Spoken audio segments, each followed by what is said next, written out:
Om Jnanatimirandasya Jnananjana-Shalakaya Chakshurunmilitam Yena Tasmai Shri Gurave Namaha Sri Chaitanya Manobhishtam Sthapitam Yena Bhutale Swayam Rupa Kadamayam Dadati Swapadantikam Vandeham Shri Guru Shri Yutapadakamlam Shri Gurun Vaishnavamscha Shri Rupam Sagrajatam Sahagana Raghunatamritam Tam Sajivam Sattvetam Savadutam Parijana Sahitam Krishna Chaitanya Devam Shri Radha Krishna Padan Sahagana Lalita Shri Vishakanvitamscha He Krishna Karunandu Dinabandhu Jagatpate Gopesha Gopika Kanta Radha Kanta Namostute Tapta Kanchana Gaurangi Radhe Vrindavaneshwari Vrishabhanu Sute Devi Pranamami Hari Priye Vancha Kalpatarubhyascha Kripa Sandubhya Evacha Patitanam Pavanebhyo Vaishnavebhyo Namo Namaha Jai Shri Krishna Chaitanya Prabhu Nityananda Shri Advaita Gadadara Srivasadi Gaur Bhakta Vrinda Hare Krishna Krishna Krishna Hare Hare Hare Rama Rama Rama Hare Hare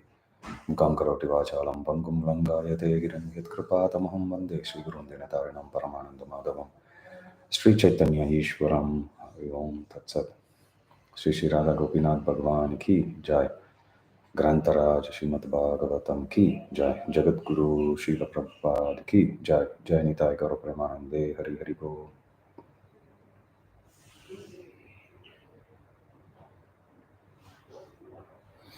Hare Krishna. Let's continue our discussion on the first canto, 18th chapter of Srimad Bhagavatam, Pariksit, cursed by a Brahmana boy. After the sages headed by Shaunaka Rishi in Naimisharanya requests Sutta Goswami to narrate about Lord Vishnu's pastimes, we saw how Sutta Goswami expressed that the glories of the Supreme Lord, they are unlimited, but he will try his best to glorify as much as he can, just like how a bird would fly high in the sky to its capacity to scale the sky. Then he continues to narrate about the pastimes of Pariksit Maharaj. If you recollect the context, there were three set of questions. Second set of questions which were asked by the Saunakadi Rishis. One is to narrate about the history of Srimad Bhagavatam itself, for which he narrated about Vyasadeva and how Vyasadeva, after writing all the Vedic scriptures, he was still feeling a vacuum within his heart, and then Narada Muni comes, gives him inspiration to glorify directly and completely about the pastimes and the activities of the Supreme Lord. And the second question was about history of Sukadeva Goswami. So there we saw how Shukadeva Goswami, after he was born, he went to the forest, and how he was self-realized even before he was born. And the third question was to narrate about the history of Pariksit Maharaj himself. We saw about the birth activities of Pariksit Maharaj, how the Pandavas, after hearing about the departure of Lord Sri Krishna, they gave the kingdom to Pariksit Maharaj, and they went to go back to Godhead. So they traveled towards the north. We saw that. And then Pariksit Maharaj, being a very dutiful king, he expanded his kingdom, and then he took care of all his citizens, just like how a father would take care of his kids. And then while he was traveling, we also saw how he came across a Kali Purush treating Dharma in the form of a bull and mother cow, which is the earth, in an inappropriate manner. And then Pariksit Maharaj then brings in protection for both the cow and the bull, reestablishes religion, and ensures that Mother Earth is very happy. And while he was ruling his kingdom this way, then the Kali Yuga was when it was about to start. We saw, even though he kept it at bay, Supreme Lord's plan is different. Supreme Lord wanted Srimad Bhagavatam to be spoken, and how and in what circumstances Bhagavatam came to be spoken, we'll see today. So when the Shaunakadi Rishis asked this question to Sutta Goswami, he became very happy because now he had opportunity to speak about the Supreme Lord. So you'll see similar instances when Arjuna asks Krishna, "Oh, my dear Lord, please tell me about your glories. Vistarenatmana yogam vibhudimscha janardana. Boyakateyast triptirhi srinvate nasti memritam. He says, my Lord, please keep on telling me about your glories. I never feel satiated in hearing about them. In fact, the more I hear, more I hanker to keep on hearing. This is the nature of Krishna Katha. So here, by asking that question, Arjuna is giving an opportunity for Krishna to speak about himself. Krishna doesn't like to speak about himself. It's slightly embarrassing for everyone that nature is there in the Supreme Lord also. But Arjuna, he wanted the whole world to hear about Krishna's glories. The scriptures talk about it. That's one source. The sages, Asita, Devala, Vyasa, Narada, everyone they glorify. That's another source. But how would it be if the Supreme Lord himself talks about his glories? Very few instances you will find. Very, very few instances. You'll never see Vishnu speaking about his glory. You'll never see Shiva speaking about his glory or Narasimhadev speaking about his glory. Only the devotees speak about the Supreme Lord's glory.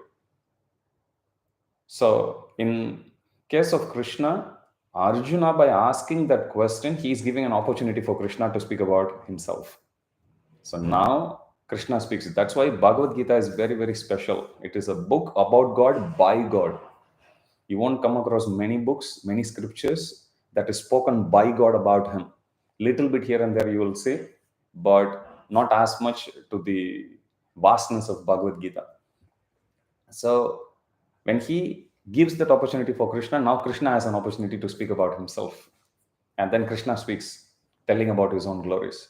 So when he hears it directly from the Supreme Lord, then it has its potency, it has its power, because now it has come from the ultimate source.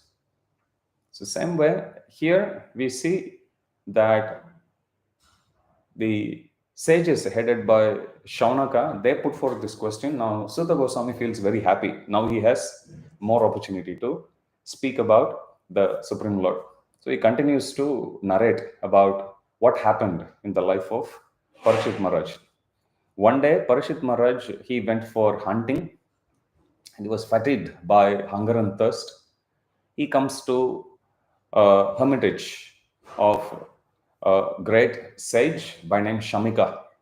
So when he comes to the hermitage of Shamika, Shamika was in trance. Shamika Rishi was in the stage of Brahmabhuta platform. Normally, in state of our consciousness, if you see, there is three stages that are given, three stages of existence, so to speak. One is Jagrati, which is the wakeful state, Swapna, dreaming state, Susupti, it's complete deep state where there is no dream. So you go beyond the stage of dream. Brahmabhuta stage is even beyond that, even beyond those three stages. So he was completely oblivious of what was happening around and he was sitting in meditative trance. And at that time, the king walks in, Pariksit Maharaj walks in, expecting some kind of an hospitality from the host. But because he was in trance, he didn't notice.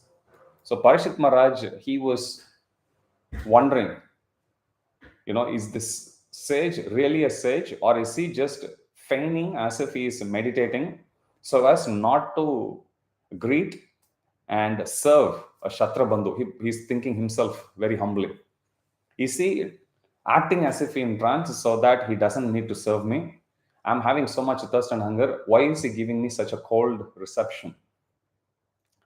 Now, when Pariksit Maharaj has this anger, we have to understand it's not that normally when we go through, let's say, thirst, when we are hungry, we won't be in the proper state of mind. But Pariksit Maharaj, we should not mistake, he was also overcome by the influence of thirst and hunger. Same Pariksit Maharaj, even before he was born, when he was a tiny fetus, not even a fully born baby. When he was like a tiny little fetus within the mother's womb, he could withstand the heat of Brahmastra. And later on, you will see, as the pastime would actually ensue, he would be cursed by the son of Shamika.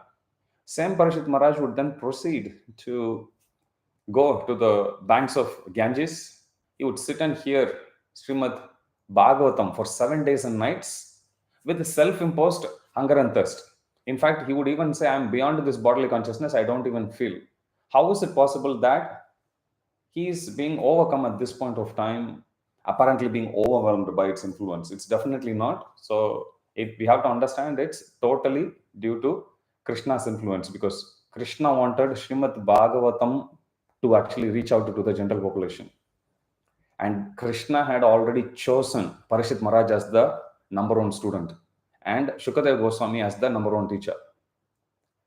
And when Pariksit Maharaj was in that situation, he was apparently overcome by the influence. But we have to understand, same Pariksit Maharaj, even before he was born, he could withstand the heat of Brahmastra. Same Pariksit Maharaj, immediately after this same day onwards, he'll go on Nirjala until the rest of his life. So what happened here, it's solely and wholly due to Krishna. Whenever pure devotees make any mistakes, we blame Krishna. So here, in this instance, Pariksit Maharaj was apparently overcome by anger because of this hunger and thirst, not due to his own lack of sense control. It was because of Krishna's arrangement.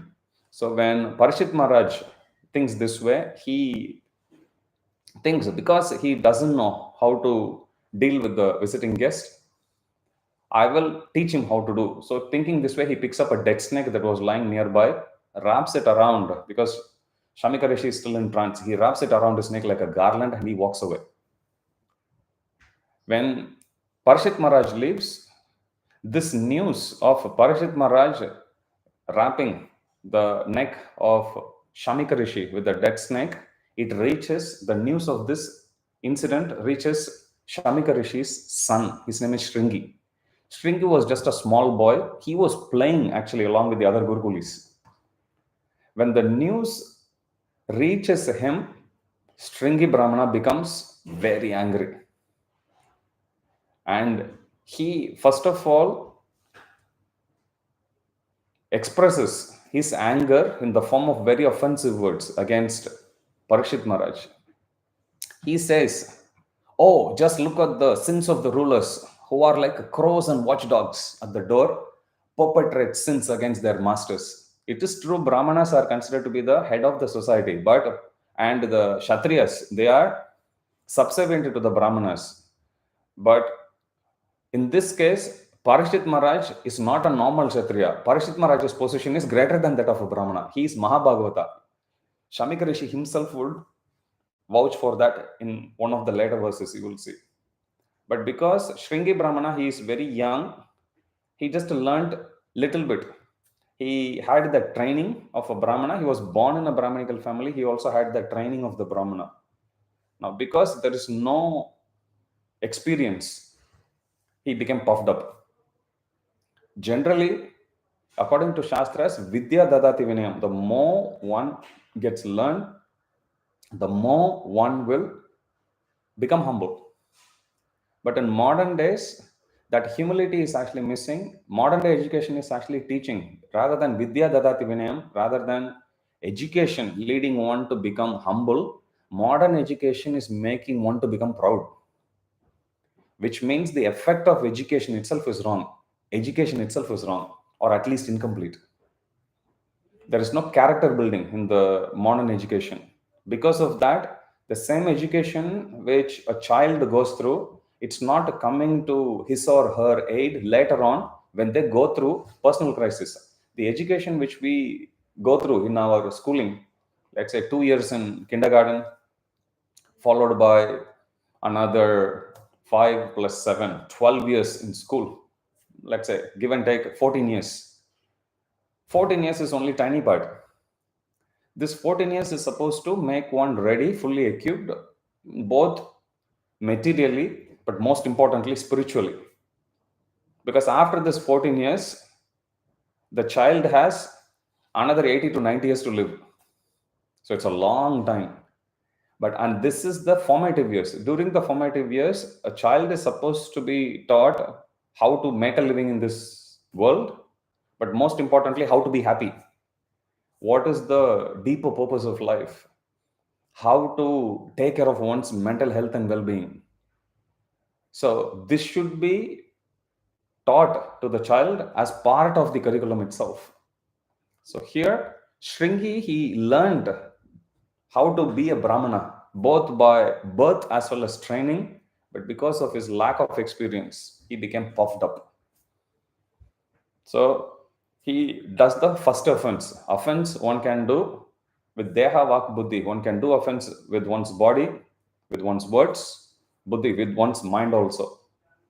Now here he is speaking all these ill words against a great Mahabhagavat, which is Pariksit Maharaj. So he's first calling him sinful ruler. And they are like crows and watchdogs.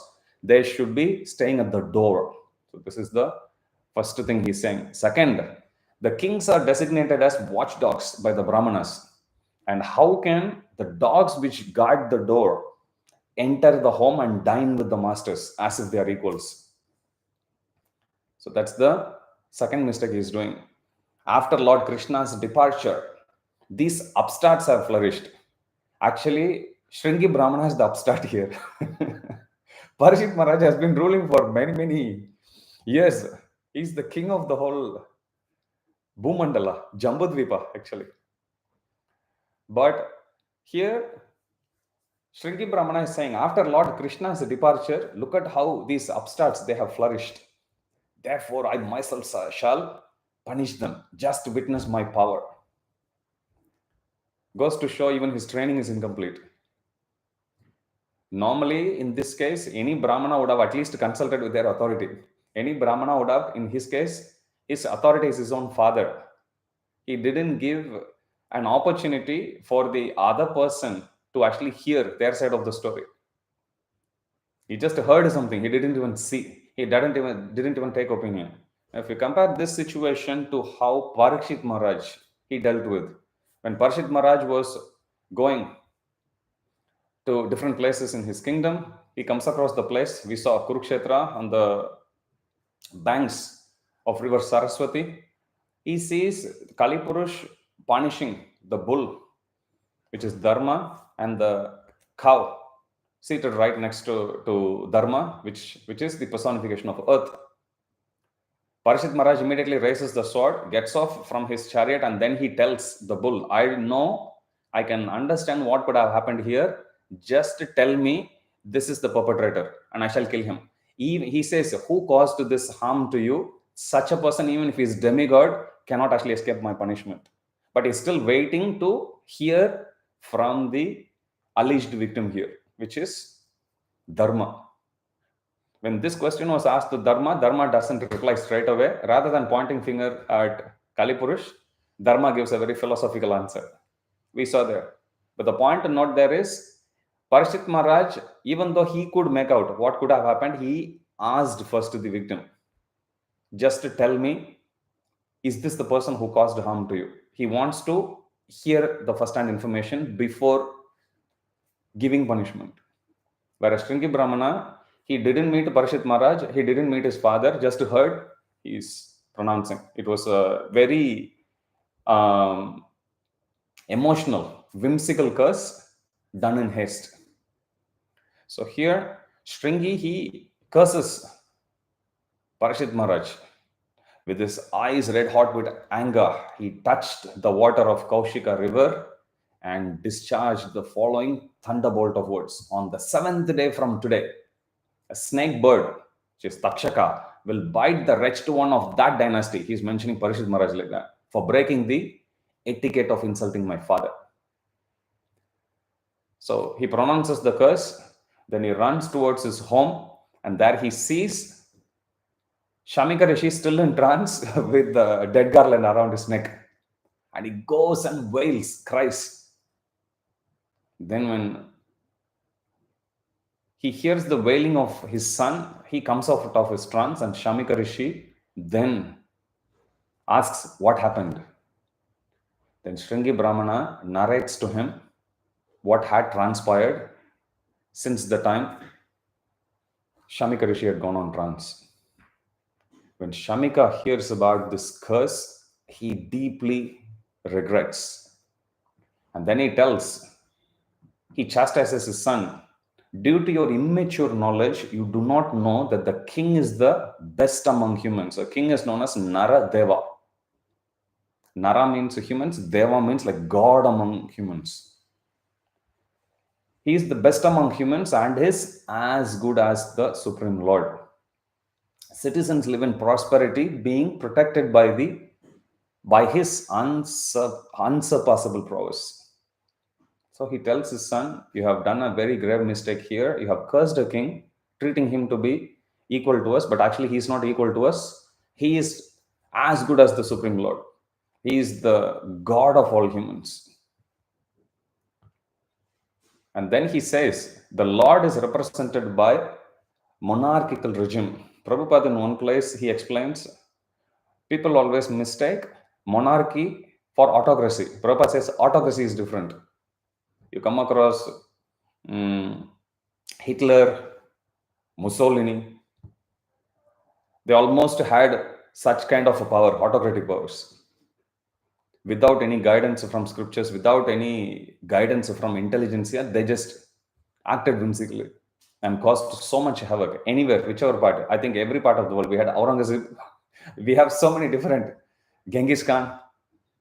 Wherever there is one person just out of their hunger for power, hunger for anything, when they did, it caused great harm for people.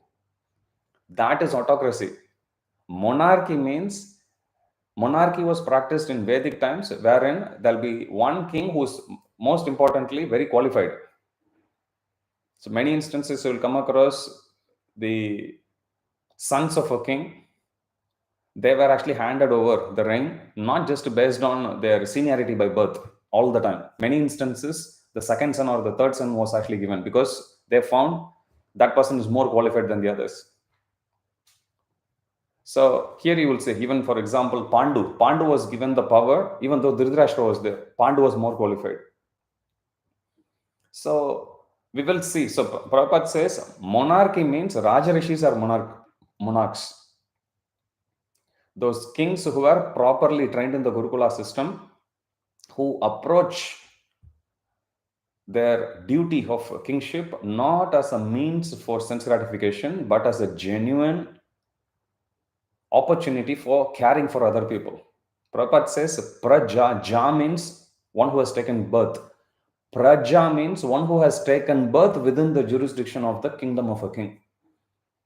Which means even a dog, a cat, a cow, a horse, everyone who has taken birth within the jurisdiction of that kingdom is a praja, not just humans. And the king is the father, all-loving father for all of them, not just for humans. This planet, for that matter, is not meant only for humans. Actually, we are only tiny part. 8 billion is nothing. If you dig your backyard, you may find those many worms